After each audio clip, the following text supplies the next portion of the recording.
νιώσα μόνο σαν αγγλίφη.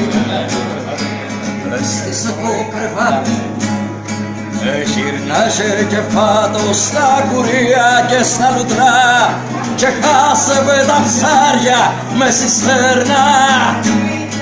Και φύγε ο χειμώνας κι ήρθε καλοκαιριά ώσπου πάλι ξανάρθανε τα κρύα. Ώσπου κάποιο βραδάκι ήρθε ξαφνικά και άρχισε να φωνάζει με μανία. Τα πόδια μου καήκαν σ' αυτή την ερημιά.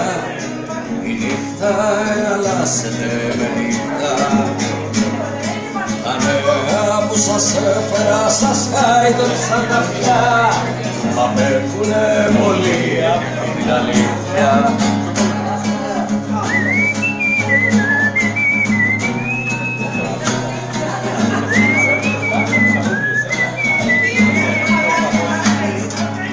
Αμέσως καταλάβαμε και το πάμε να φύγει βιασμένα. Αφού δεν είχε νέα ευχάριστα να πει, καλύτερα να μη μας πει κανένα.